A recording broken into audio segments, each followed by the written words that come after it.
दर्शकों कहते हैं ना, सपनों की कोई सीमा नहीं होती। इंसान के हौसले, उसका जुनून और विज्ञान पर जो उसका विश्वास है वो उसे वहाँ तक ले जाता है जहाँ तक पहुँचने की कोई कल्पना भी नहीं कर सकता।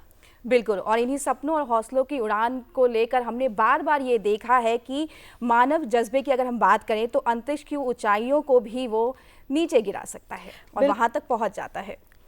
इतिहास हमेशा वही लोग रचते हैं जो असंभव को संभव करके दिखाते हैं, और उन्हीं में से एक हैं group captain Shubhanshu Shukla.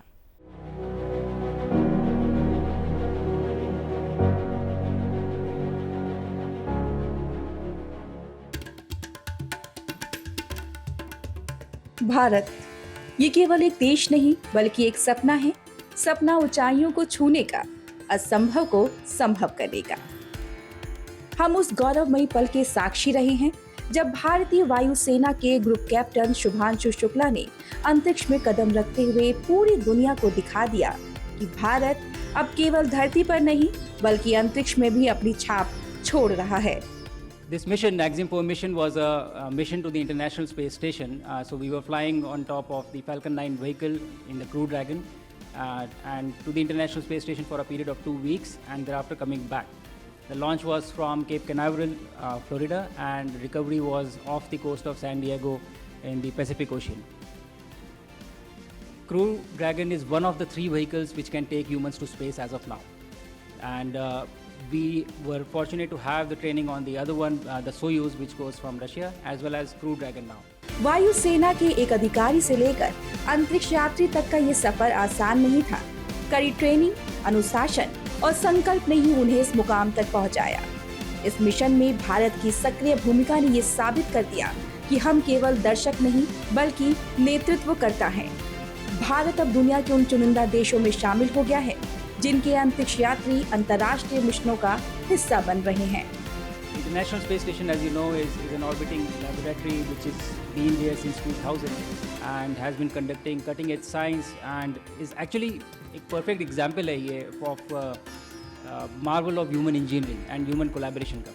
My profile in this mission was as a mission pilot. So Crew Dragon में there are 4 seats and I was the mission pilot. I had to work with the commander and interact with the systems of the Crew Dragon. Basically anything that has to be done with the Crew Dragon was our responsibility. Bharat का ये सपना यही नहीं रुकता। Gaganyaan mission के तहत भारतीय अंतरिक्ष यात्री पूरी तरह से भारत की तकनीक के दम पर अंतरिक्ष जाएंगे। For the 2 weeks on the ISS, the work that we had, the job that we had was we had to perform the experiments that were conceived, developed and realized by the Indian researchers, and also to perform STEM demonstrations and just capture photographs and videography to bring it back to you. So that was the primary job while we were up on the station. आज हर भारतीय गर्व से कह सकता है कि हमने अपने सपनों को पंख दिए हैं। In spite of all this training, आपने चाहे जितनी भी ट्रेनिंग की हो, लेकिन उसके बाद भी जब आप उस रॉकेट पे बैठते हैं और जब वो इंजन इग्नाइट होते हैं, when they catch fire, I think it is a very different feeling. I had not imagined of how it would feel like, and I was actually running behind the rocket for the first few seconds. I took time to catch up to it. From that point of time till the time we splashed down, the experience has been unbelievable. It has been so exciting and so amazing that I really have been struggling to find words of how do I convey to you so that you live that through my words. Probably I'll take some more time.